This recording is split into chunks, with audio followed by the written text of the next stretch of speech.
Log into gyroscopeme.com, the hottest online radio station in the world. GS Radio all day, all night, worldwide. Powered by Gyroscope Media Group, LLC. GS Radio, the best internet radio station worldwide.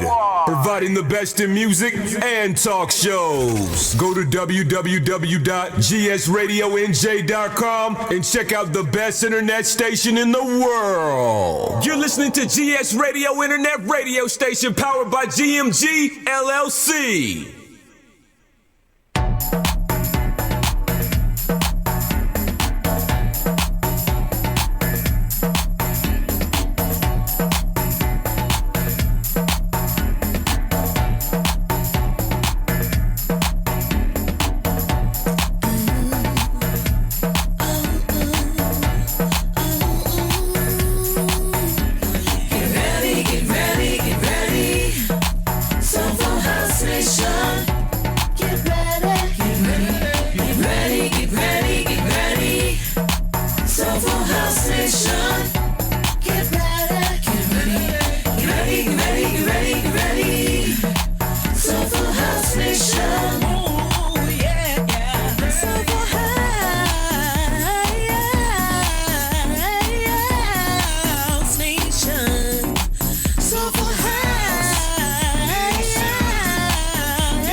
Get ready, get ready, get ready. Ladies and gentlemen, I am DJ Dan, Soulful House Nation. I'm coming to you live from the 8th floor. Woo! Oh my goodness. I was just sitting here a little bit earlier and just expressing how much excitement I have that Thommy Davis has agreed to do the show with us. I mean, we're going to get into it, but just a quick overview. Oh my goodness, I'm super excited here. Just a quick recap. I want you to go back and check out last week's show. Last week we did part 2 of the Cynthia Tucker interview. A lot of good conversation and a lot of information shared. In addition to that, we're going to play the hottest song according to Track Source in the Soulful House category this week. We're going to talk about what's coming, and then we're going to play a classic, and then we're going to bring in our special guest, Thommy Davis. How about that, ladies and gentlemen? So we're going to do chat. We're going to play the number 1 song called a Track Source in the Soulful House category. It's by Ezell and Rona Ray. It's called History Repeating. And as usual, you only play a snippet of it because Facebook has the nasty little habit of shutting us down and muting us out. I also want to give a special shout out to King T Finesse and Ariel Shante for putting our theme song together. Chuck, if you're ready, I'm ready.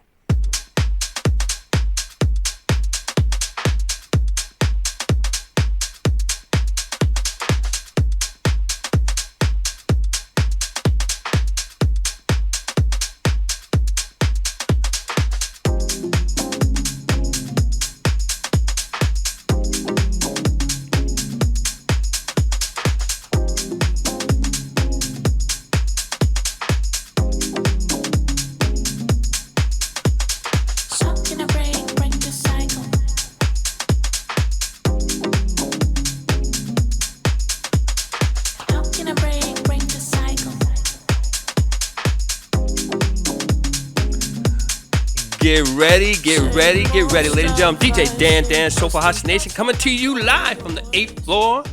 Oh, my goodness. As you know, we only play a little bit of it, a snippet only because Facebook has this nasty little habit of shutting us down and muting us out.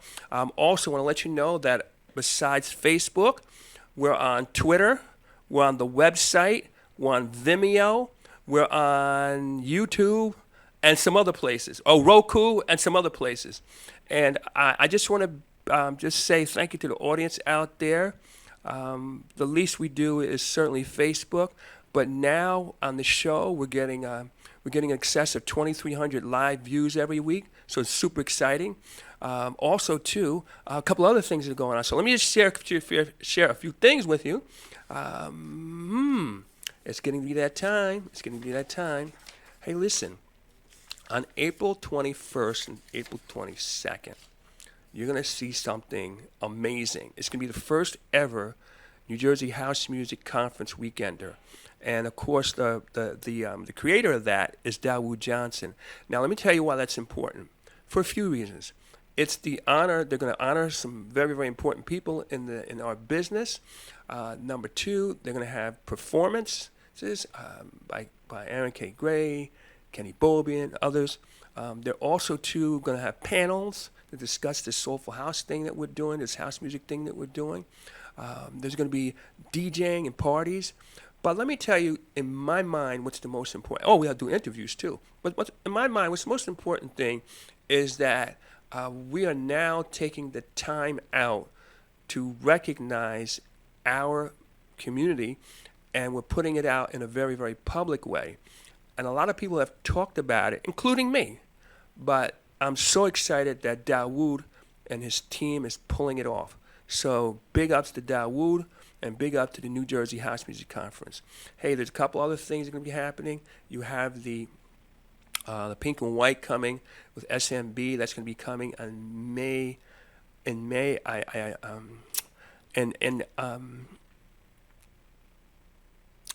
for those of you who don't know, the reason this is done is to honor Alice Burwell, who I would argue was the better half of the Sultan and Alice Burwell marriage. But she was the force behind the force that made this thing, SMB, happen. So I'm going to honor her. And I'll give you more information. You'll see stuff on my page. We're going to share it, et cetera, et cetera, et cetera. That's going to happen in May. Then also, too, in May, Hope Michelle Royster, if you know, is like, I'm going to say she's Gucci clean. I say she's Gucci clean because I'm Sears clean, but she's Gucci clean. And she's going to do her big fashion show and design. It's going to be the House of Salima Designs versus the Tyrone Chablis. That's going to be in May 20th, as a matter of fact. And it's going to be another big event. If you've ever been to her events, you know how she rolls. In addition to that, you know how she brings the food, the entertainment, et cetera, et cetera, et cetera. So get on board with that. Again, you'll see flyers in Soulful House Nation. You'll also see flyers on my page, et cetera, et cetera, et cetera. So let's do this. Let's play that old school. Well, it's not really old school. Well, let's play that song. And again, we're going to play a little snippet. And let's see if this song is recognized by our guest. Can you play a snippet of it, Chuck? Here we go.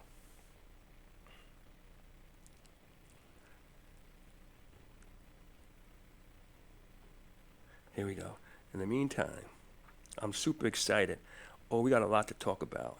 And you know what's really exciting is that, so Thommy, who did I okay, here we go. I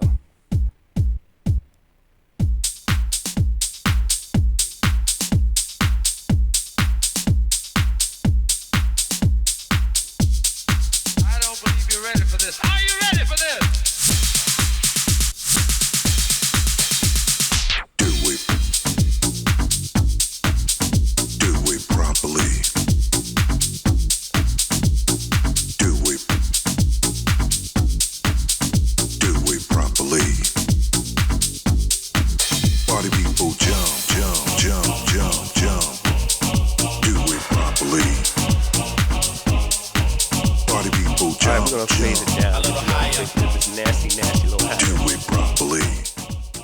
All right. Well, Thommy, you may recognize that song. Can I see Thommy? I don't see him on this page here. Yeah, there we go. So, Thommy, you might have recognized that song. That was on your album with Brother Basil, and Brother Basil did the lyrics on it. Well, so. Oh, okay. Thommy, so good to see you. Oh, my goodness. Uncle Dan. All right, listen. When you said yes, I was super, super excited because I know this is going to be one of those shows. Folks, listen, ladies and gentlemen. Do two things. Number one, tune up, share it, turn up, and get a pen and paper because you're about to learn something. How about that? All right, with our special guest here. So, Thommy, for those of you who haven't met you, Just tell us a little bit about you as we get started here in the conversation. Well, okay, all right. Thommy Davis. Let's see. Originally, one of the original Basement Boys. Record store person when record stores was around. I mean, I kind of blew house out the water from Baltimore, and that's why Baltimore is kind of like a house city. I've done a lot of stuff, including my own label, a couple nominations, Billboard, ASCAP, Grammys. Uh, right now, run Quantize, Unquantize, and Q with DJ Spin and Mike Freak, and oh man, and I'm a DJ. Just go around DJ slash performer, and I'm also a minister in 6 churches playing gospel house. And so what do you do in your spare time? I guess you have none. What spare time? What? Yeah. So I mean, it's I'm at the age where now there's no such thing as spare time. The only time I'm going to do is sleep. okay. When I'm not sleeping, I'm writing. I'm also a writer. I'm on my 9th book, so there's no such time as idle time at all. Not. Right. Now, how did you get started with music? Period. I mean, instead of just listening, but had to do something with it. How did that start? Well, excuse the phone. I mean, that's another phone. No problem. But I started off like 4 or 5 wow. with 45s. A lot, I'm an older guy, so at 4 or 5, I used to collect 45s. And the first time I ever thought about reorganizing a song was then. I used to take the needle on the 45 and just keep going back to the breaks of it. You know what I mean? Or to the intro or anything, trying to make it continuous. So over the years, that went from that to tapes to when about 15, 16, they came out with a mixer. And I was like, wow, you can actually do this. You can actually do it. And I started playing with that. And then I started seeing clubs and more infamous DJs at the time doing it. And I was like, okay, that's what I want to be. And at the time I was trying to get into college, and I was like, no, that's not what I want to be. I want to be where he is. Okay. Okay. Now 45, 47 years later, I'm still doing it. Wow. Now, who were some of your early music influences? Well, it depends. A big one was a guy called Bernie Bobinu back here. He gave me a chance to become what's called a DJ salesman. Oh, okay. So when I went to work, he had put 2 turntables in there. I could not only sell the records, I could say, this is how you play them. Oh, so as 7 days a week, I'm in there selling records. Oh, mixing them, just saying, hey, this is what you can do. But it was a fairly new hobby then. So a lot of people that were interested would just come in and just watch or just come in and be where it was different than in a club where sometimes a DJ was in a corner or in the dark. You actually could watch what the person was doing. So that he was very influential. He also helped me with my catalog of music. I mean, music.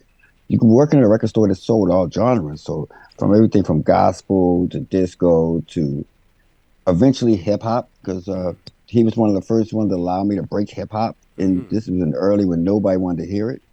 So he was very influential, and that was during the disco period, and that's when I was following cats like Giorgio Moroder, John Davis, Cerrone, yeah, sure, Candido, okay, and then the funk period, which is Blackbird, Slave, Arrival, the Mothership with Parliament, and Cameo, and the whole period was right before disco became the thing. Yeah, so that's a widespread. Now, real quick, we have a lot of people in the chat room. If you recognize some of this music, like I can barely hear you. Okay, how about this? Can you hear me now? No, I can hear noise in the background, but I can't hear you. Okay, let's see. Hang on a second. Hey, Chuck, we need a little more volume on my voice, I guess, or I got to speak into this thing better. How about now? Can you hear me now? Not as good as I could at first, but I can. Okay, all right. So, all right, I think I'm speaking into this directly. All right, so I I'm hear a whole saying, bunch of chat, if a whole you, bunch of talking. okay, you hear talking? That's strange. I hear TVs talking, a whole bunch of stuff. Okay, so he's hearing TVs talk. Hold on a second. Bear with me one quick sec.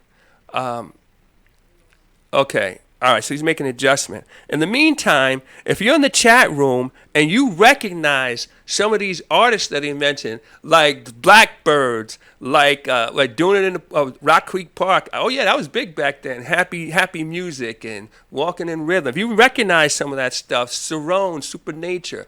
Then he mentioned Giorgio Moroder. Actually did a lot of stuff with Donna Summer. Yeah. So okay. So now as time goes on, how did you get into house music? Can you hear me now? No, I hear it's another mic somewhere on. Oh, okay. Hold on a second. There you go. There you go. Whatever you did. Okay. Can you hear me now? We good? Yeah. Okay. Yeah. All right. So, folks, if you're in the chat room and you recognize some of those artists, hit the hearts and stuff like that, and let them know that hey, you know about that. All right. And then as a young man, I only know because of research. You know that, right? Anyway. Yeah. Yeah. Now, how about this? Now, how did you get into house music? And just before I say that, what I think is pretty interesting is almost to a person, the people that are into house have disco and hip hop in their background. How did you Yes. get into house? Well, I was working in a record store. I worked in a record store in a mall for 12 years before I went to other record stores, becoming what's called a master salesman, meaning that people could tell you stories about how I just was a walking encyclopedia of music. So there was this record that came in from a small little label from Chicago, and it was called On and On. And what it was, Jesse Saunders. yes, and it just kept doing this. And so I fell in love with this record because it was everything that I liked about disco, but not so orchestrated. So it was just funky town loop with Donna Summer riffs on it, and it did it for like 9-10 minutes. So I fell in love with this record. The owner said, "Well, sell it. I'll get some more." I said, "No." He said, "But you're here to sell music." I said, "I'll quit if you don't let me have this record." And he didn't. And so that record became the first time I noticed that there was somebody else that felt the same thing I felt. And he was from Chicago. This kind of people want to say redundancy, but it's something kind of cultural, ancestral about repetition and rhythm. You know what I mean? It comes from our ancestors. So this record did just that. It just kept doing it and doing it and doing it over and over again. So that was my first time, but that I didn't know it was house. I didn't know what it was. You know what I mean? And then after that, because I left there and became a buyer, so I started getting contact with people in Chicago. It's how I met Byron Stingley and all of them, because they worked in record stores. So they was giving me records. I did a record called Get the Hole with Spin, and they was selling our records and I was selling their records by the boxes, from Move Your Body to all the way back to the first ones like Farley, Jackmaster Funk, and all those records and stuff. They were very simple at the time, but because I was a DJ in a store, I could show them what to do with the more simpler records. Yeah, I got to tell you, it's one thing to see it and hear. It's another thing to demonstrate it. Yeah. So in Baltimore, I have a lot of nephews who actually would cook school to come in and spend just to watch me do that. Because back then there was no MTV or nothing like that. So they would come watch this. And that wasn't just house. It was also early hip hop from stuff from Scott LaRock and the real independent stuff, Wild Pitch Records and stuff like that. Those things. So I was hitting them all to everything. So even the Baltimore club sound came from being in a record store, me trying to find these records that had these little samples and riffs in it. Right. Wow, I remember Wild Pitch. Wild Pitch Records had like that. I think it was like green, the green label with black, something like that. Sort of like a shelter emblem almost. Yeah. Wow. Yeah, isn't that crazy? It was Tough City and Wild Pitch and Profile, and the independents reigned then. They were the ones where new sounds could come from. So when about time when it's like that, and Sucker MC and Dimples D and Okay. Dana Dane and Okay. Spoonie G and Sugar Hill Records and all this stuff, I was selling boxes and boxes of it. Oh goodness, I gotta tell you, it's like you're mentioning all these different songs, and it was like, wow, I remember a lot of this stuff here. Research though, research. Anyway, let me give a few shout outs here. Joy, what's up? She wants to know. By the way, she says, who won Saturday night? Because we saw everybody talking junk to hype the thing up. We were cracking up. Anyway, what's up, Joy? Hey, Josh, what's up? Mary Freeman is in the house. Hey, Sarah. Hey, how you doing, Lisa? Charles E. Mitchell Sr. By the way, Charles is the one who started the We Quake House Music Festival, plus some other stuff. All right. So yeah. So all right. So okay. So now you're into the house music, and you're playing this stuff. By the way, I've told this story many times before. So like you said, you heard this new sound and you were connecting, and for those of you who have heard me say this before, act like it's the first time you ever heard it. Okay. This is about when I first heard the term house music. I thought it was music you played in the house. I didn't realize it was a style of music. So, so you were listening to this thing. I used to be embarrassed to say that, but now I'm past the point where you can embarrass me about that. But anyway, yeah.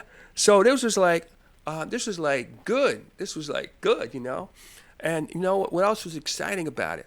Now wait a minute. Now how about this? Okay, now, and you really have perspective. And I want you to take a minute with us on here. House music, they've said a lot of different things about house music. And I would say, in my experience, a lot of people know about house music, but really, a lot of people don't know about house music, at least our style. And if you talk to a lot of, I'm going to say younger people, when they think of house, they're thinking more EDM style, trance, that kind of stuff. They're not thinking soulful. So from your perspective, as a person who's not only been there from the door, who makes the music, who produces the music, who's got the label executive thing, where is house music? Put on festivals. Wait a minute, hold up. You do everything. How? Are you a notary too? Anyway, no. I am house. That's my blood. Where's it going? Where's it going? Where's this thing going? Well, it's actually moving on, as you know, with Drake and Beyonce doing it, and you're starting to hear more and more of it. They're incorporated in it, And then you got the Recording Academy that's actually kind of made a subdivision for it. You know what I mean? So that it didn't get just so squelched in other genres. So you're starting to see more things that's going to give it its own identity, to actually make it its own genre. And I'm speaking about soulful, Yes. That way you can distinguish from EDM, from soulful to anything. So, there was a big issue because, what happens when Beyonce or Lady Gaga go get a house producer to do her song? Is that a house record? It's like, so, they have to figure those little ins and outs in it. So some of the things is that, which is unfortunate, is some of the originators of house don't feel like that's right because they paved the way. Right. You know what I mean? So for somebody to come along and do it who's not from it, and they don't use one of them to do so, it's an insult to them. Got you. Because any of us house people know, in a club you could be dancing right next to Missy Elliott, or everybody does house in the dark. Right. So it's going to, hopefully it's going to become really, really large. Now, personally, I got to say my personal thing, I like where it is. It gives us our own identity. It makes us be inclusive to ourselves, and it stays pure. The minute you go get the major labels get it, they water it down, and then all of a sudden they're burning it in the stadium in big piles because all of a sudden it's not pure anymore. Got you. So Got you. as long as you got us doing it, the people that have been doing it for a long time, we can pass it on to the younger ones in its pure form, not in a watered down version on the radio or an imitation. You know, it's a tragedy when you watch when the Beatles take Muddy Waters or when Little Richard gets taken, his music is taken. You know, we've seen this story over and over and over again. And it's not a racist story like people think. It's a money story. Right. It's Got you. you know, what I mean, if you put somebody that has a larger buying public, say a white person, they're going to sell to white people. That's not racism. That's money. They're just trying to take something and package it to their audience. So it happens over and over again. So I see in the future, what's going to happen is with the Terry Hunters and all of them that have more connections with the majors, they're going to actually step in and lead the way to more people, more of the artists being able to reach Shaka Khan and say, "Hey, Shaka Khan, I want you know what I want you to work with DJ Spin, Yes. or you know, I mean, that kind of thing, and you'll see more authentic stuff." You know, I got to tell you, this has been a very, very interesting conversation along the way. But again, this is not new. You don't get an Elvis unless you go back to that underground sound.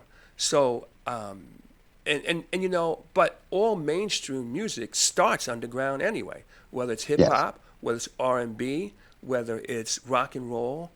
All that started last night. I was watching country music, and you could see they had the CMT, the Country Music Awards, and so, I watched it. Huh? Yeah, so, I watched it. Yeah. And there's some good country music out there.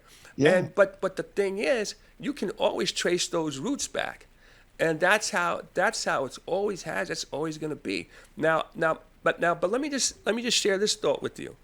Okay, well, I think maybe it's a little bit different is with hip hop, and what I mean by that is that they keep reinventing themselves, whereas you have like the old school cats, you know, that like that 90s. For many people, 90s was the golden era.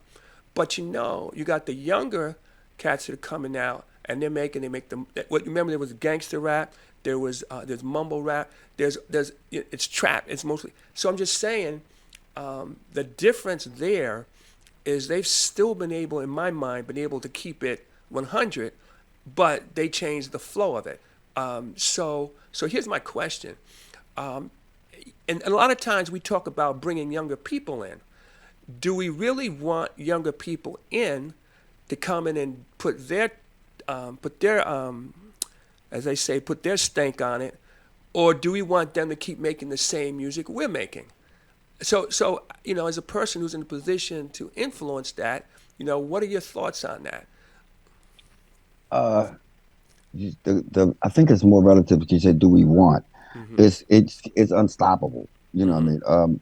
I'm a product of what I heard beforehand. So although I come from Slave and Barcades and that kind of stuff, and George Clinton and those kind of things, there's nobody can do what I do because they don't have those experiences. So the youth come in, they bringing in their own experiences to it. So it's going to become theirs, you know, and that's never a bad thing. What people try to do is to making it so homogenized, and it's not. There's not. I'm different from you. You're different from me. I'm different from Josh Milan. I'm different from Vega. You know, I mean, it's just everybody's different, and that's the beauty of house. Is that rainbow of sound, you know, that goes around. So to say we want to stop them from doing that, no. I'm seeing some young ones come along, and they're taking their spew on it, and they're actually making its own. What they're doing is going backwards and taking the records that we long forgot about and rediscovering them. So eventually we all end up in the same place. It's just it's our job actually as older ones is to keep playing it and keep playing our past so that those new guys that's only 20 years old, they weren't even alive. So if we don't do that, they don't have it. All right. Right. Fantastic. Hey, let me just give a big shout out. CJ is in the house. Shonda T, how you doing? Sultan, what's up? SMB is in the house. Okay, Linda Mendez is here. Oh, goodness gracious. Look, these people come out to see. Oh, goodness gracious. Let me ask you the next question. Now, for Did I those, answer that right though? I mean, 'cause oh, I'm trying not to say it too negative and to no, say, it's a heavy question. it's perspective, really. It's perspective. I mean, personally, I believe it's going to go. It's going to go mainstream. Especially if we keep because you know what? Again, everything that goes mainstream starts underground, and I believe as these festivals and events get bigger and bigger and bigger, and now, as you mentioned, they're having people are doing promoters are doing events. They're doing events, and hundreds and in many cases thousands of people are showing up. It's going to click off on the radar of somebody or some of the companies with major resources. Now, again, I think the challenge is going to be, what is it going to sound like when they get a hold of it? Again, let's go back to rock and roll. Rock and roll started in the clubs. But, by the time they gave it to Elvis, it was a whole, like we recognized it. But, if you look at EDM, hey, I mean, the original sound is the Soulful House sound. That's the original sound. That Four on the Floor, that's the original. So, again, I think that as we bring more people into it, my opinion is it's certainly going to be, they're certainly going to put a spin on it. That's just my thought. And I personally don't mind the spin, but I certainly want that soulful roots to it. That's me. And I want that Afro. I want that gospel house on it. So that's me. That's me. So anyway. Well, let me. Since I've been around a long time. Mm-hmm. Okay, when people started recognizing house, Mm-hmm. there was a sound that we used to call industrial. Right. All right. Mm-hmm. It was what the equivalent of EDM is today, Mm-hmm. but in a spin-off from disco called industrial. Right.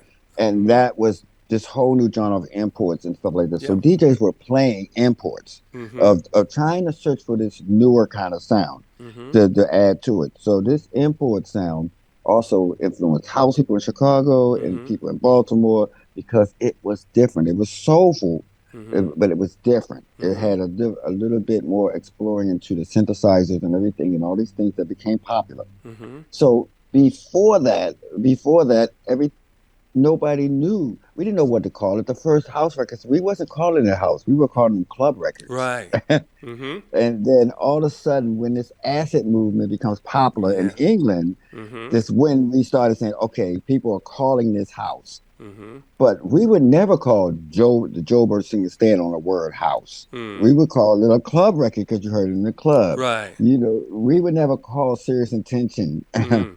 You don't know, Right. or anything. We would never call it a house record. You know what I mean? Boy Jarvis is not a house name Mm-hmm. because when Boy was doing it, the visual, music got me, all that kind of stuff. Mm-hmm. To us, that was club, and anything else that came that sounded like it, we called it club music. Right. It wasn't until this spinoff in Chicago that people started putting it all together and saying, this is house. Mm-hmm. So it's really a misnomer, you know what I mean? Because you can't say music got me as house. Right. Got you. You can't say that Let No Man Put Us Under Okay. is house. Right. Mm-hmm. Mm-hmm. But to the newer generations, it's got that same kind of beat. That's house music. Yeah. That's my, that's how I watched it changed over a year and over a year. So EDM back in the day was this group called IRS, and they used to do this kind of sound. Mm-hmm. But it wasn't calling it EDM. Mm-hmm. It was just calling it tech house. Actually, Right. it started calling it tech house. So, I don't want to get stuck here, but go ahead. I'm sorry. No, we're good. All right, let's move on to the next thing.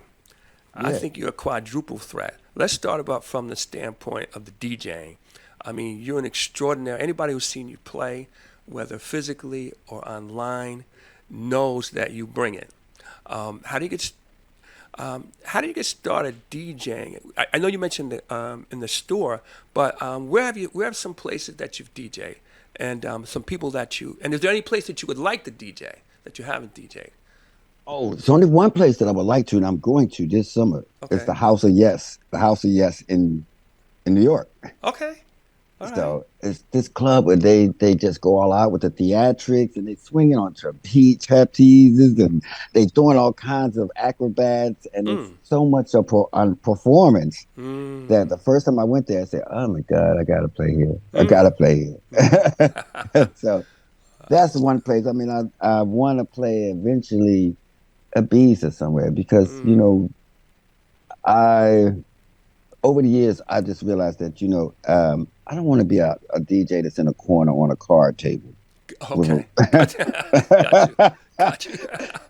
Got you. and so in order to do that, and in this era when we all have phones, Mm-hmm. the DJ becomes a celebrity because Right. No doubt. now people stand in front of the DJ and film. And when I first started noticing that they were doing that, I said, "Well, I gotta do something because they Uh-huh. standing there with a camera on me." You know Mm. what? I know what I can do. Gonna get to that. It Gonna was get to just that. me trying to find something to make it entertaining for the people that's watching. They're like, because I would watch them do other people, and the DJ standing there like this. I was I. like, you know what? I come from theater. Mm-hmm. Which makes me jump to my. I'm going to skip right to the next question here because you mentioned that. You're known for your outfits, and they're very. I'm going to say original, provocative, theatrical. I All mean, that. talk to us. I guess you kind of segued into it, but talk to us about your I didn't outfits. re- There's no uh, telling how you're going to show up. Talk to us. I don't even know how I'm gonna show up. Wait a minute. What happened is that I'm an introvert, believe it or not. Okay. So I did some plays and musicals and stuff, and then that helped me become to be perceived as an extrovert. Gotcha. So when that happened, I realized, and I was still spinning. I was like, you know what? There's so many in Baltimore. Every other person's a DJ Mm-hmm. because of the record stores and the whole thing. Mm-hmm. So I said, okay. I was already a very energetic DJ, Mm-hmm. dancing around. And then most of the clubs had amps and stuff that was close to you and stuff. And then when it get hot, I had to just take the shirt off because if I not unless I wanted to go home with a wet shirt on and catch pneumonia. Mm. And so it Okay. made sense to take the dry shirt off, and when you finish, put it on, and Mm-hmm. that way you're warm.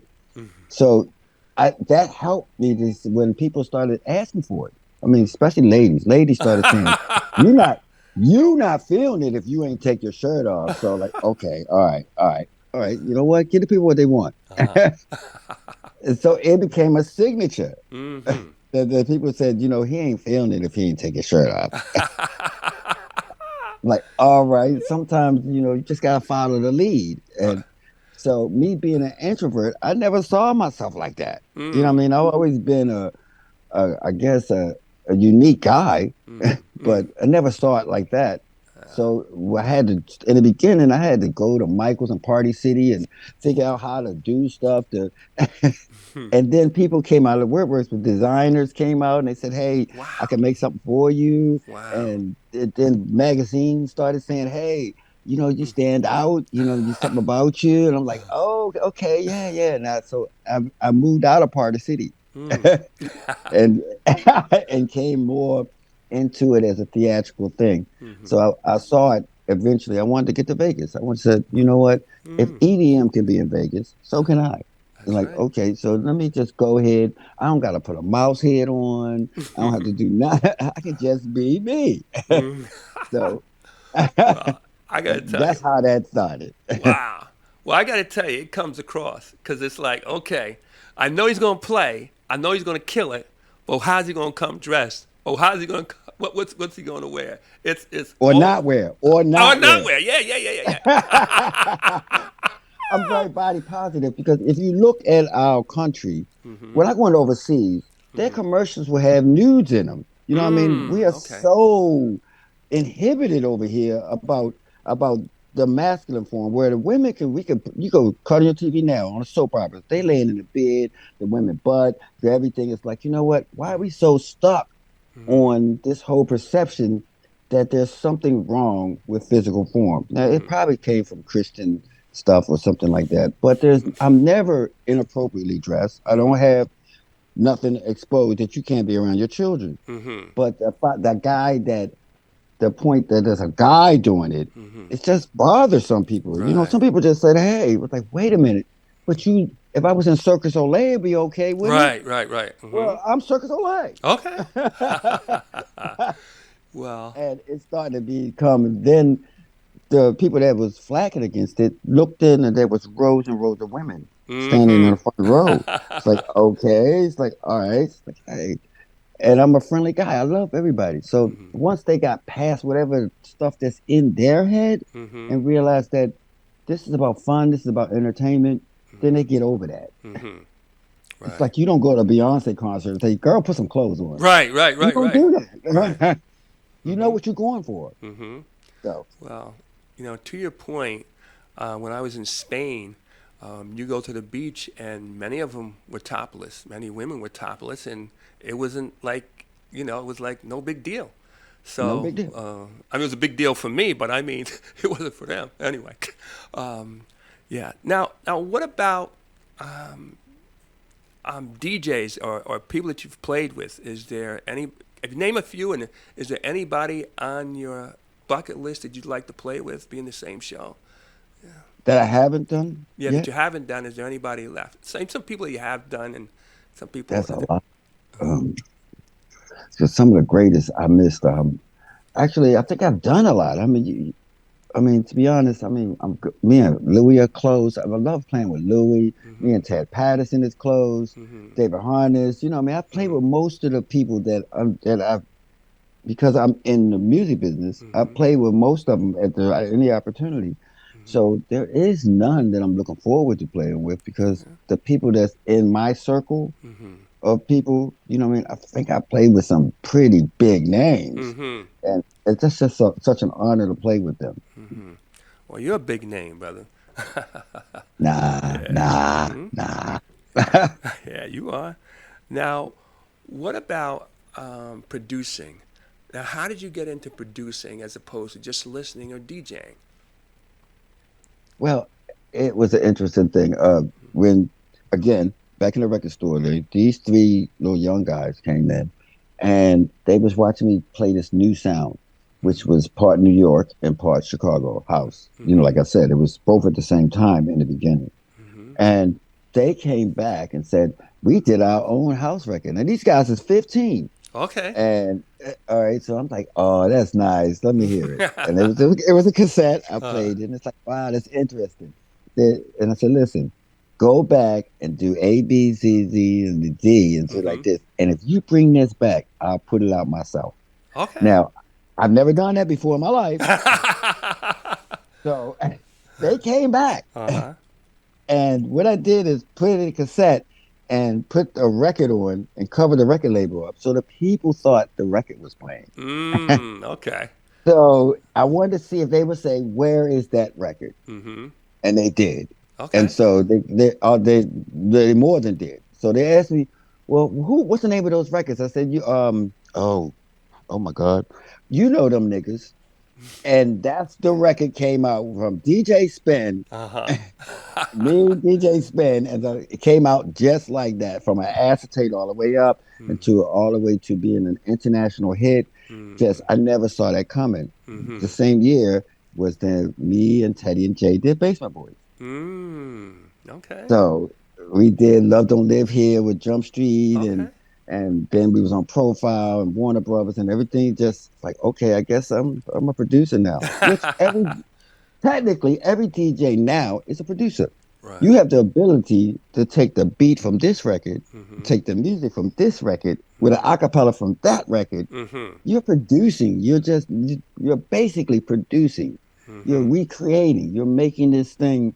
What a producer is that. He doesn't have to play. He don't have to play the drums, the keyboards, or nothing like that. He has to know what the final is supposed to sound like. What some DJs are that. They're just there's. You listen to Timmy Regisford. He creates on the spot. He'll just on the spot. Right. That makes you a producer.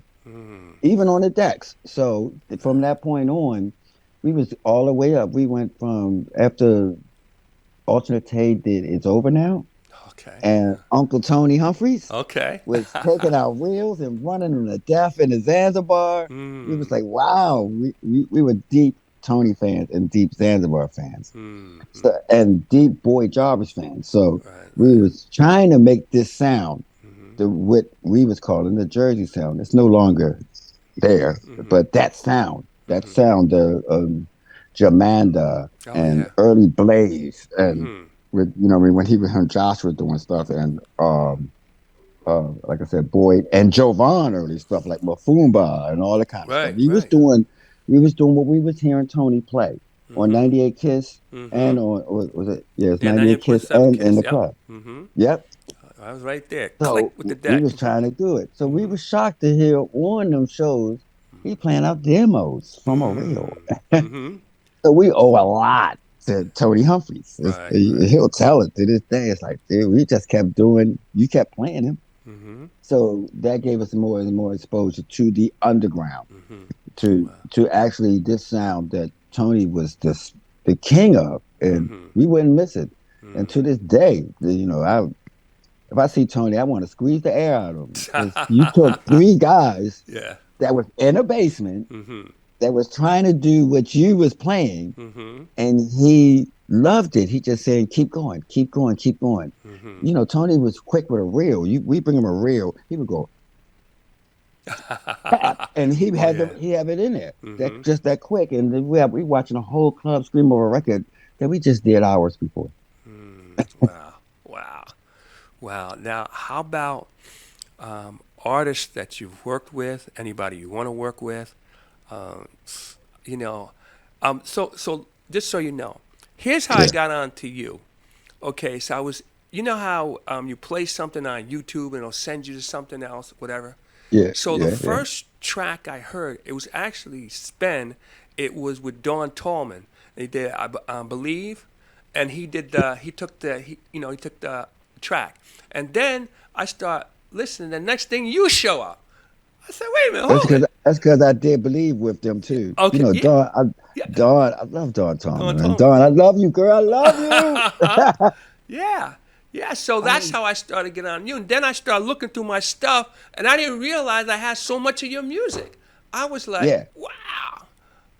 So I thought, all right. Well, I'm a humble guy, man. It's in this business, when you come to artists, artists want themselves. They want to see themselves first. So a lot of stuff I'm in the background on, and and I don't really care about it. I'm a real religious guy, and it's like, you know what?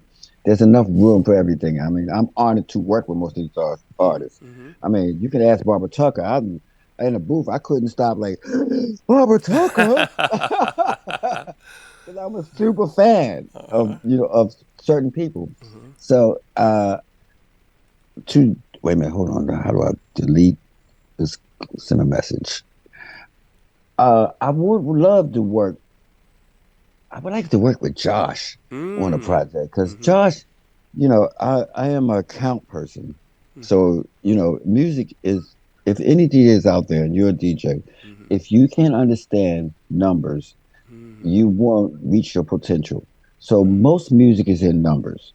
So everything is in a number. So that I learned that as I kept going on from great mentors like Mandro Harris from the Clubhouse in DC. He taught me the structure of music. So Josh has a unique structure. He can count. He has a thing that only he does when he on his production. And I would love to work with him. I would love to work with some great singers like Forrest Shaka Khan, Patti LaBelle. I would love to work with those bigger names and say, let's give you an underground sound, so that you could, when you walk in these clubs, that you'll hear your music. Instead of us bootlegging you and running you through some filter programs and stuff. How about you just do it from the start? Right. That would be amazing, right? So working with Ann Nesby was real cool. And working with Byron Stingley is cool. Kenny Bobby, and these are really cool people to work with, because they really love what they do. Oh yeah. So Yeah. it's a whole bunch of them. I mean, the world is full of people that love this sound. Mm-hmm. So besides them, I actually would like to see more cross racial boundaries come into the underground thing. So Mm-hmm. so that we could do anything. I would love to see more gospel artists Mm-hmm. say, "Hey, it's not sacrilegious to praise His name with a Right. beat." Like, come on, yo! Really, Right. if to tell the truth of it all this music, rhythm, blues, house, comes from church. Mm-hmm. So they also, why not you the guys that they're imitating Mm-hmm. is from your church. Elvis was imitating you. The Mm-hmm. rhythm and blues is imitating you. Mm-hmm. Everybody's imitating church. So unfortunately, there's a line, there's a weird thing about it that they don't feel like it's a part of them when they the originators. I don't understand that. Right. Right. Right. Well, listen. I had a remember when Work It Out and Guys Got It. Those came out. I played Yeah. it for a pastor, and the pastor said to me, he says, the message is right. He said, but it's too energetic. And you know, I didn't say to him, but that's what you need. I didn't go there. I just said that to myself, And the idea that you can't deliver the message is the same in a different way, I think they're missing out. And I think the people who jump up and down in church will jump up and down even more.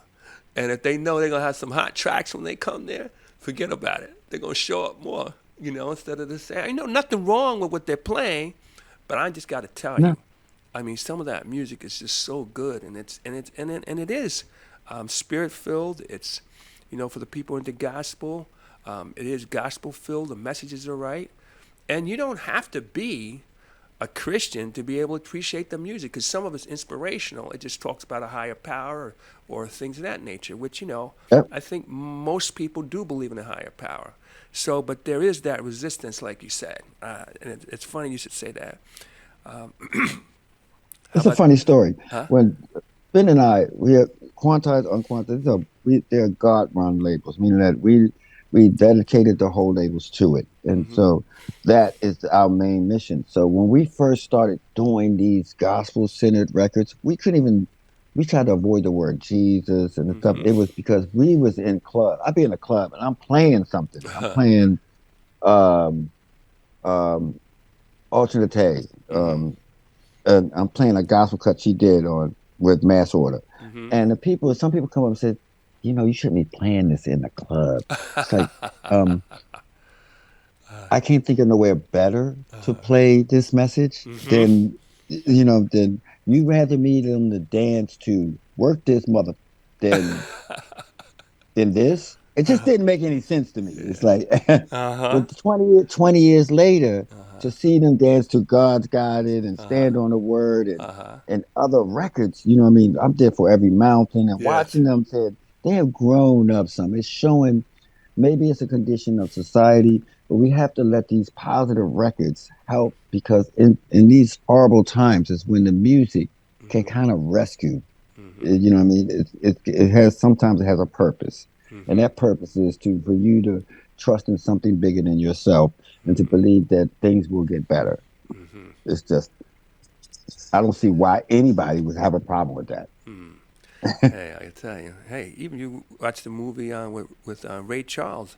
They had an issue with him doing it back then, doing other music. So it's just Yeah. anyway. Yeah.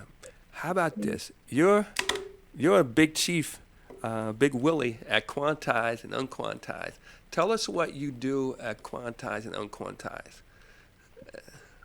Well, we don't wear hats. I am the director for Unquantized only because I'm a jungle bunny, and I just love those kind of records. So we made Unquantized to represent anything that wasn't our soulful house. Got you. So if it's not soulful house, we put it on Unquantized. Okay. And now we have Q. If it's not Afro or something like this, and it's maybe a little bit deeper, we make Mm-hmm. Q with Mike Freak. Okay. So now it's just spreading it all out. So in order for us to do this in a small, we're kind of Motown right before we moved to California. So we still we still doing all the hands-on thing. So the unquantized is everything else. So unquantized is easier for us to divide up and say, okay, you handle this, but we're still very much in each other's business. You know, because Gotcha. it's no one man thing. So unquantized is stuff. Shahab Muhammad, you know, what I mean, Timmy Redisford, you know, what I mean, depends what they're doing. If they're doing something very rhythm centered, it's unquantized. Got you. And you see what I'm saying? If somebody do anything that's deep, it's unquantized. If it's soulful deep, it's unquantized. If it's big room deep, it's Q. Got you. Got you. Got you. All right, so that's where it came along. So now we can focus on what we hear a new project come in, we listen to and say, "Oh, quantize, unquantized, Q." So that way we can develop a better audience instead of when we put out 3 to 4 records a week, What you every guys? week, every week. So in order to give the audience a little help here is to say, "Hey, go for the label that does what you like." Got you. Got you. Got you. Right. Wow. Speaking of labels, like, I guess you guys are always looking for talent. You always have your ear to the ground. I mean, what makes you say, "Hey, listen, we want to engage this artist or this producer or et cetera, et cetera, et cetera"? How do you pick people and say for people who are listening? Because just so you know, we're on multiple formats here. I mentioned earlier Vimeo, Roku, YouTube. We're on Facebook. We're on Twitch. We're on the website. We're on Twitter. And we're averaging around 2,400 live views a week now. So there's somebody's going to hear you and say, "Okay, so what do I need to do to get with Quantize? What am I doing?" And I know you were doing Talent Tuesdays at one point. I mean, talk to Yeah, us. we still Yeah. okay. What this is what you do, new guy, and I love talking to new guy people in the business. It's just me. I love to help, even if I'm not doing it with me. I still help you out. Listen to what we do. If what we do, if what you do sounds like what we're doing, then you're aiming at the right people. If what you're doing doesn't sound like what we do, find the people that do similar to what you do, because that's going to bring you an audience already. Got you. So you come to us and you got, well, I got this record. It's really a country western record, and you don't have a real bunch of beat. Yeah, we could pick it up. But who's going to hear you? Because our audience is not looking for that. Right. Got you. See what I'm saying? So you want to listen to our catalog. Go to contact, listen to just one or two. It'll tell you the story. Listen to Unquanted. It'll tell the truth. Listen to Q. It'll tell the truth. And if you do like it, you could then, that's when you aim it. And you can aim it right to us. We're likely to like what you do. If it sounds like what we're already doing, Got you. then we have a Got you. built-in audience for it. Got you. Because now the digital market is not like a record store anymore. You can't go in and look at your album cover or nothing like that. It's a digital download and streaming market. Got So you. for those people that want to send stuff to our Talent Tuesday thing that we do, it's music at Quantize Recording. Music Send at- it to music at Quantize Recordings. That's what it asks. Okay. All right. All right. So that way, what we do is bring in notary people in the business, and we'll sit and listen to select some demos and sit and listen to them and give advice. You know what I mean? Even if it's not for Quantize, we still give advice to say, "Hey, you need to work on this. You know, your production needs to get better, or your arrangement, or the sounds, or maybe you should go here, whatever." So this Talent Tuesday thing blew up, and we've had everybody around the world on this show critiquing the regular everyday guy, which is how we see ourselves. We see ourselves not as, like you said, y'all big really names. We see ourselves as normal guys still doing the thing, trying to help other normal people get the exposure. Wow. Now let's talk about the Grammys and the recording industry and all that kind of stuff. Tell us about your affiliation with that, Okay. and how do we how do we get Grammys and All right, that's a whole nother thing. Okay. All right, so I was a governor for the recording, and so the Grammys is set up in chapters. So anybody out there, let me say it basically, and this is basic. If you have more than one release, all right, and that could be in the streaming or any, as long as it's officially released, you can become a member of the Recording Academy. Okay. Becoming a member gives you the ability to vote on things that happen with other members, including yourself. So, and you want to find a local chapter in your area. You don't have to stay in your area. You could join a chapter in Alaska if there's one there, and say I want to be in that chapter. So most people don't understand this. So you need to have at least 1 or 2, 3 releases to have something, because think of it like this. It's a group. It's a private group. And so there's members. So I'm sitting next to, I'm making some names up, Bobby Brown and Timberland and Okay. and Lil Wayne. So they saying, okay, I don't mind, I'll come to these meetings, but I want to see people at least of the same caliber next to me. Got you. So in order to do that, they only want people that has established works that comes in. That way, there's always are surrounded by other like-minded people. Got you. So once you get those couple of releases, then you are equal to them. You have releases out there, and so you have to do that. You can join that, or you have to have 2 recommendations. It's a process. You can go on Recording Academy or Grammy.com and you can find these things up. But it's a very simple process. You just can do it, and most people don't understand it. I'm willing to help anyone. I was a governor for 2 years to do that, and there's simple questions. At least, the very least, I can guide you to where to go, and you become a member, and you can actually win a Grammy without being a member. Okay. All right. So being a member means you're active in the whole process. Got you. And there's certain perks coming. I mean, during pandemic, the Grammy people helped me get through the point when I wasn't working nowhere, being a member of it. It's a really nice organization that's built for the creatives in the music industry, not just singers, not just producers, not just remixers, not just musicians, all of it, all the way down to manager. So if you fit in any one of those categories, it's for you. Interesting. Now, I'm going to skip to something that we talked about.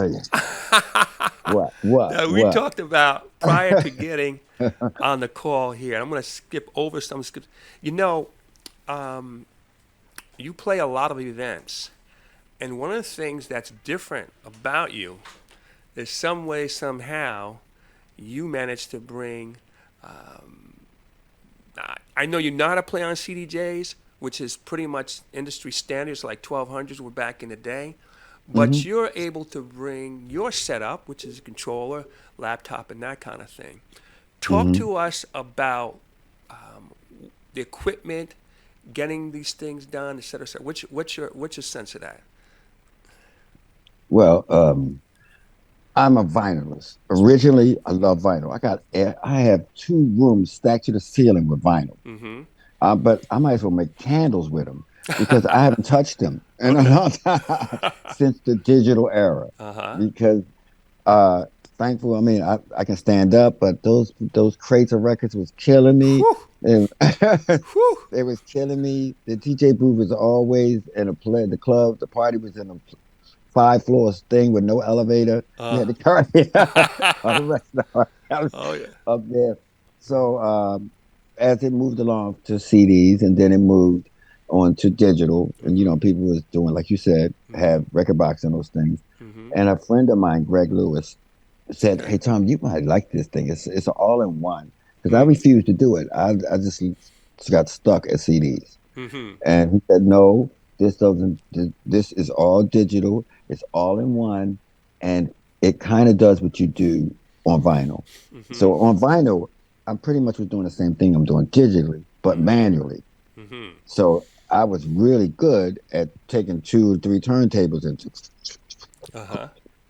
So he said, just try it. And I tried it and I fell in love with it because not only could I do this, I could do some other stuff.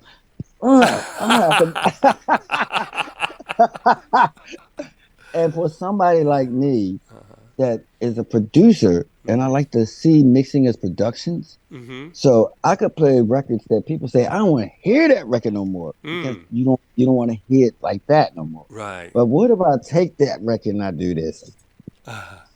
Okay. And then he said, "Oh well, I didn't know I could hear it like that. It's okay." So the more and more I noticed people liked it, the live production thing, they kind of liked it, and Native Instruments Retracted gave me the ability. Now the unfortunate thing is I break them all the time. Okay. I mean, I think I'm on my 9th one. Oh wow. So I started off with just the basic, and now it just keeps going. But it's easy to do. I could go around the world with it. I could just put it in a bag and put it above in an airplane, and I could go and set up. It doesn't cost $3,000 like the Pioneer. Right. Where I have to go and hope that they updated it and hope that, and all that kind of stuff happens when you go to different clubs. You know what I mean? You have to depend on it. I know what it's going to do. So what happened is now it's become a niche. So people, they call it energy. It's just me producing live. It's like, it's like, hey, I'm going to take this record with that record, this record with that record. And as I said earlier, music is numbers. So I really one day would love to do a master class to explain the whole number count thing and how it works. Because once you got that down, the world is yours. Most all songs are the same. I don't care if it's hip hop. I don't care if it's rock or whatever. It's still numbers. Right. So if people are watching me playing, it in my head, all I see is numbers, algebraic formulas. So I want to take this 3, 4, and we'll put this so it drops on the 8th of this second bar of this other record. I'm thinking like that. I'm thinking in numbers, and the numbers work once you get it. Once you start doing it just naturally, then you're thinking of the funk. And then the numbers is just natural. Then you think like, that's going to be funky if I take that. Oh, yeah. There's a new legion of, so the party you're talking about that happened, it was a group of DJs that are what I want to call numbers guys that play intricately, you know what I mean? That don't put one record down and stand there and go, okay. These guys are turntablists, you know what I mean? They're just really, so they said, let's battle. I know. But not really battle. It's just the same thing that hip hop people do. It's just the flex. It's let's flex. And we did it in promotion, and I'm the oldest in the group, and there's a lot of us. You probably know some in your town. If you listen to Spin, he's a turntablist. Even if it's on Pioneers, he's a turntablist. He is doing this. Right. If you listen to Charisma, he's a turntablist. He's doing this. You know what I mean? So in Baltimore, there's a lot of newer up and comers that are geniuses at it. You know what I mean? So they wanna come up against old Muhammad Ali and say, all right. All right. I give you a chance, I give you a chance. Come at me, like, and it seemed like that, but it was all in fun to actually help a new sound, a new genre, a new different thing that's coming up in Baltimore, and you can see it in Spin and Charisma and me and some other people. You notice that we're a little bit more tech skill with what we do, and because we used to call it not taking your hands off the steering wheel. Okay. So if I play a record, there's no way I'm going to stand there while the record playing. Like, got you. You want to torture me? That's how you do it. And Teddy and all of us, we come from that. So we was doing what Joe Clausel was doing 20 years ago. Right. So we just EQ, bass, and all this kind of stuff that is kind of reminds you the ups and downs in church. It reminds you the same kind of energy of it, and I just kept it. I could have slowed down and just started playing long records and just say, hey, I think I'm gonna play Lady Armor. Go ahead, sing, girl, sing. Well, you know, But now out of and all, I'm not putting down people that do that no, at no, no, all no, I because don't hear no. that. I don't hear that. Out of all the things you do, label, producing, DJing, event planner, do you have one that is your favorite? Spinning is my favorite. In a best situation, I'm always gonna love playing music. Oh, It's just me too. I zones out. I don't remember. I would at the end of the event, I'm like coming out of coma. It's really it's no other way to explain it. It's Yeah. in the right situation and everything is working right. Mm-hmm. I just it's a doctor, a professor at Morgan watched me and he said, "Hey, you're kind of like Sun Ra Mm. in this African instrument that I play the same instrument, but I never play them the same. Mm-hmm. You know what I mean? I'm actually going on an experience. I'm going on a journey, Mm. and that thing, I love that. I love just being able to do that and watch the crowd scream and shout, and you know, that's just amazing when they holler and they're acting. I'm like, am I making y'all do that? Mm. Oh, well, I Wow. can do it again. Yeah. So you want to It's hear something? no greater reward. I agree. You know what? So I've done on the show, today makes the 240th interview. All right. Wow, am And I? plus, that's not including 100 or more of just getting little clips from people.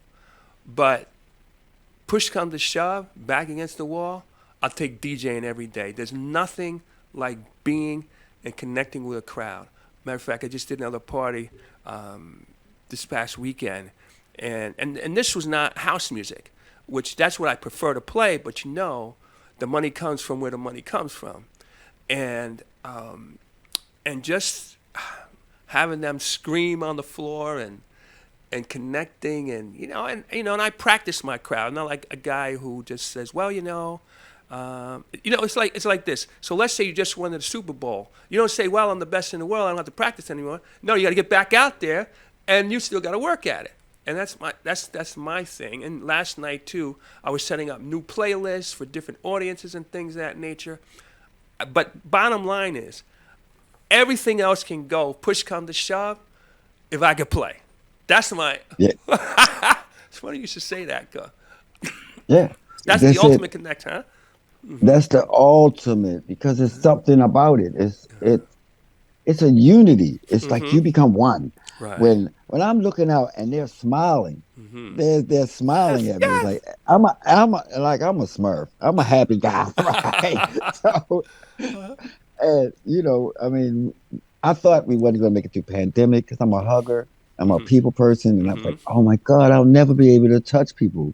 And so I was really worried about that. It's great that we have recovered from it, and I'm seeing smiling faces again. And they're not covered up in masks, and they are happy. They got their hands in the air, Yeah. and it makes me work that much harder.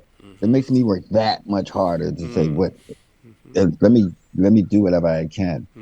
Now, second to that, it would be Collective Minds, man. Okay. This festival is 20 years old. Wow. And it started off with 300 people. And at its highest count, it was 15,000. Wow. And that we were unprepared for. Okay. And so that's again, I'm standing out there looking, just remember just a couple years back, it was 300 people. And we was eating picnic benches style, you know what I mean? To where a sea of heads that I can't even see the end of it. It's just like that many people. So I learned the community thing. It's one thing to be a DJ and it's kind of little perks in it, but it's not. If we don't do a community thing, then there's nothing to pass to no one. Nothing. Got you. You know what I Got mean? you. So watching that happen and feeling like, okay, it's a lot of work, but I'm seeing a community that actually has no representation. You know what I mean? There's none at all. We're kind of like the forgotten genre. It's like, you know what? Hip hop is the king. Everybody listen to hip hop. It's like, no, not everybody. Right.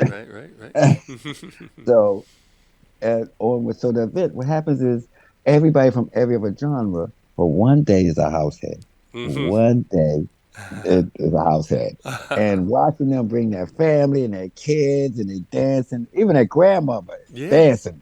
It's Yeah. like, oh man, this is great. And I Mm. don't care what the radio playing. I don't care if the radio don't even play us and stuff anymore. Mm-hmm. When I look into the people, Mm-hmm. it tell a whole nother story. Right. Right. Wow. I listen. Believe me, I get it. I get it. Wow. Listen, and here's a personal thank you to. I got to give a shout out to Jeffrey C. for Quantize and you guys also because I just was on my first track ever, Adrenaline Rush. By the way, a little plug there. But let me tell you how I got blessed.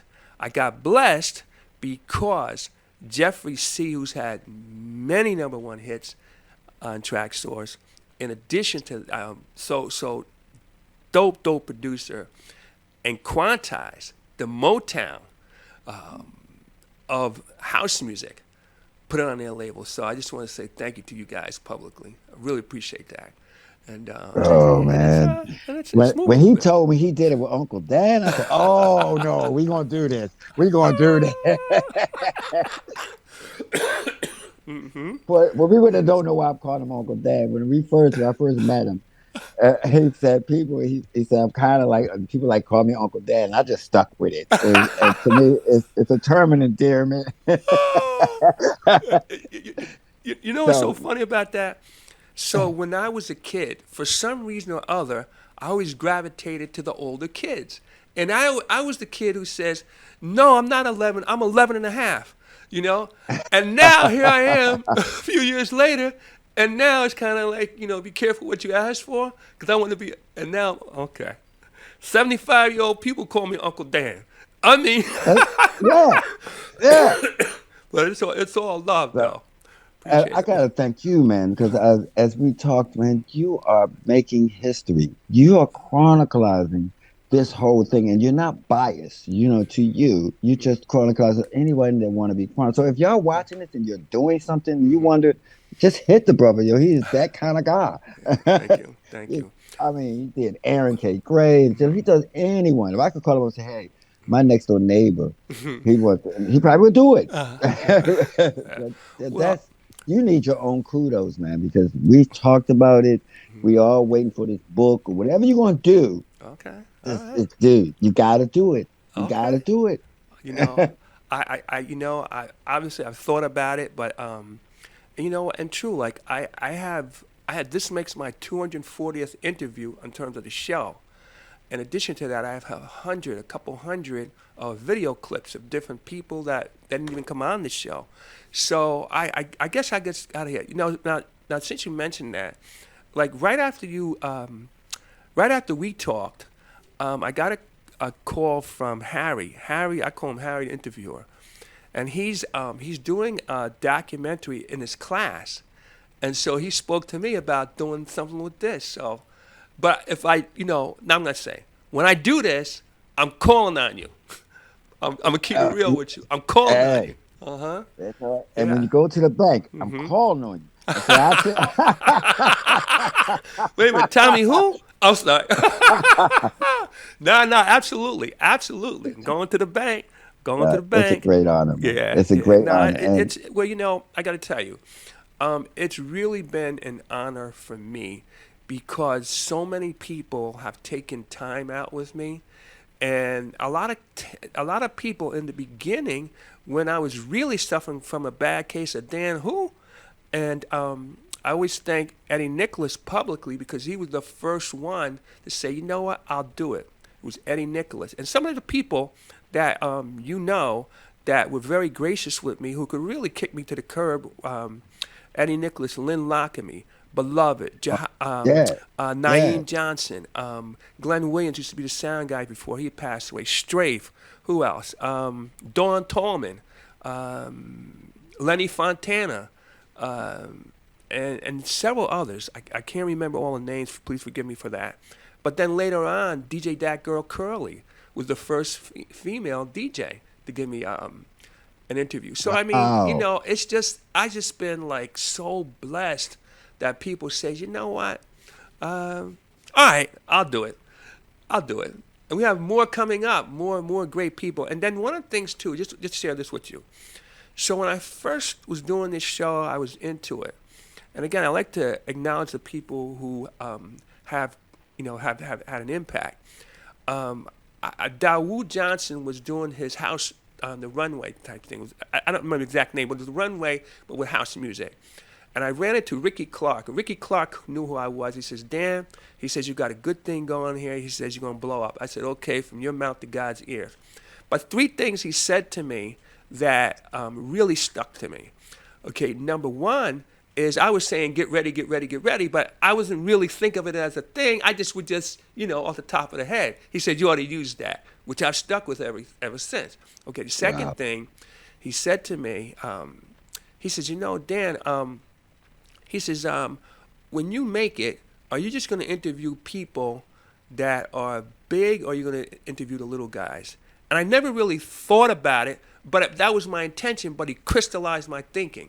And I said to myself, if I'm not interviewing people that people don't know, then as far as I'm concerned, I'm not doing my job, because I'm not looking. I'm not looking for new talent. And then the last thing he says, Dan, you need to go on the radio. Just start out with AM and then here. So anyway, hopefully that'll come true. But again, I'm not here because I had this genius idea and I'm going to do this, I'm doing that. I had a lot of people along the way, including Joy, my niece, TR, and Joy brought a whole bunch of people to the place. Just so many people along the way, and I'm very, very I very, very how can I say it? I'm going to make up a word here. Acknowledgeable about that, something like that. Anyway, until the right word comes to me, because appreciative. There you go. There you go. Yes. So, I want to interject. Can I interject? Listen, yes. Mm-hmm.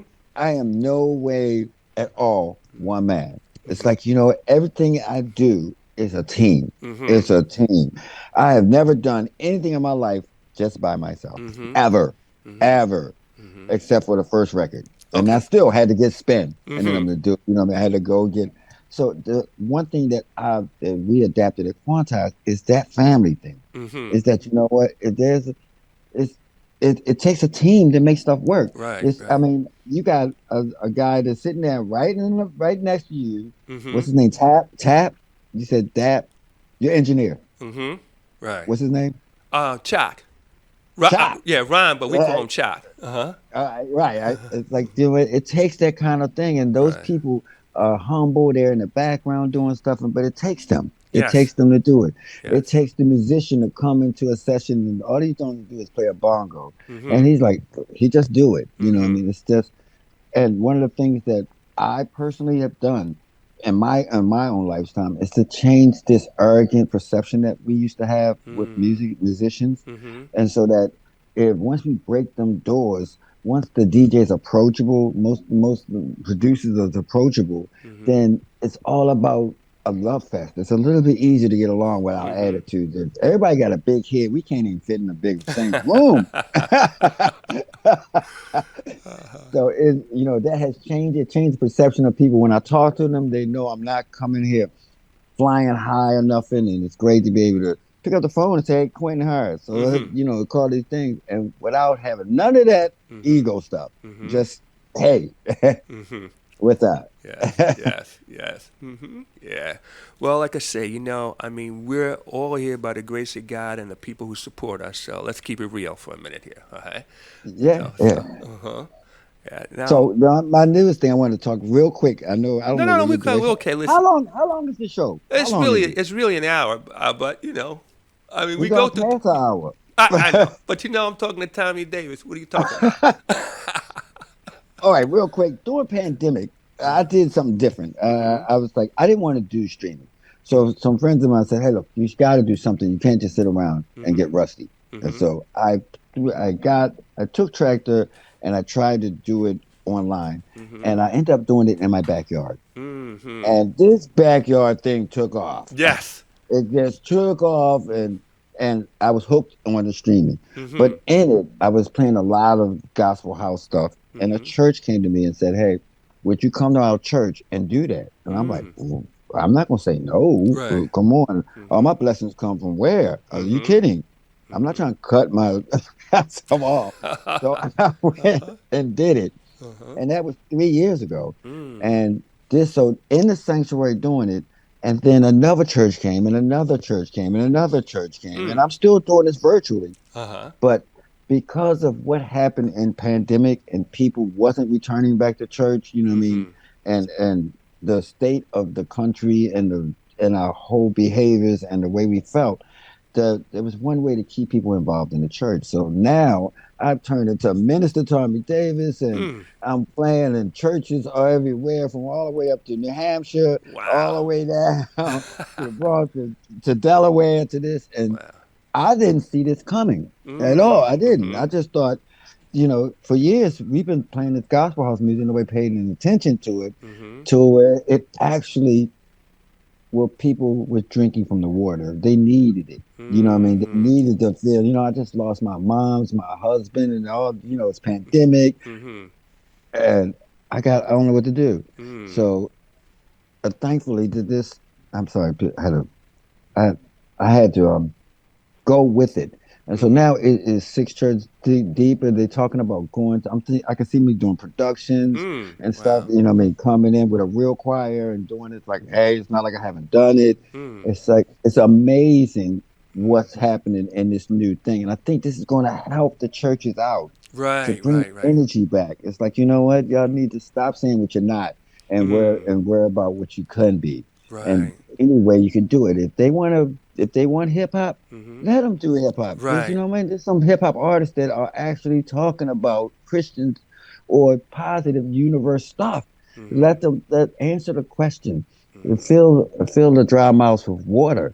So that's how I became that, and it's really getting really, really big, and more bigger than me. Because when it happens, when I go in there, I can't tell you what happens. It's just, I'm in a church and boom, it's like, oh man, I never saw this coming. So that's how I became Minister Thommy Davis. So people said, how did you do that? And it's like, hey, I didn't do it. It was brought to me. There you go. Right. Wow. Well, hey, we're past the wire. Yes. Which is fine. So people asking questions, I ain't answered no questions. None. Okay. All right. Well, do you have any final thoughts or anything that you would like to share? Or, I mean, and listen, you know what? You can take your time. We put it this way: we're all past all our limits. So at this point, it doesn't matter.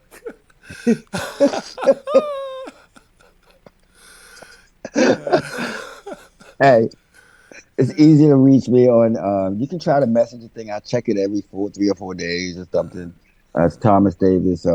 If you got music and you want to submit it to Talent Tuesdays, it's music at QuantizeRecordings.com. If you want to send demos without going through that whole thing, you can go demos at Quantize Recordings to send it, to send it.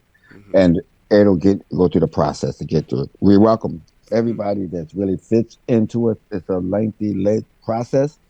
Like the records we're doing this week are for 3 months from now. So if you came in today, your record wouldn't be out until August. Wow. Because that's, in order to have 2 to 3 records a week, we have to be that far ahead of it. And so we're full timers. So besides our family business, we still doing I'm in and out of studio sessions. Hey, if you need some help with your work, if I can find time, I will help you. If there is nothing blocking me from helping anyone out there at all. So, if you want to just send me your demos and say, hey, what do you think? I'm like, okay, this is what I think. But I'm going to tell you the truth. Don't do it. Oh, goodness. But the truth is relative to what I experienced, not to whether it's right or wrong. So I love that if a man doesn't do anything to help anyone, he leaves no footprint behind. Right. And I want to leave big footprints. Wow. Hey, Thommy, I mean, how can I say this? Hey, I think we got everything out. Did we leave anything? And we did. Well, the books thing, man. I'm in books, my okay. ninth book. What happened is that when you're doing a lot of flying, you're doing a lot of this and that, or you're in the studio session, people think it's fun, but sometimes it's sitting there waiting for the engineers and them to do stuff. And then I started writing books, Oh, okay. and so it just gave me an outlet. Now I had no problem writing them. I mean, huge books, but I don't have time to chase down publishers. So if you're a publisher out there, hey, Okay, all right. We'll have that conversation. Okay. Yeah. Yeah. I mean, can we buy any of the books, or you have them in manuscript form? They're not published.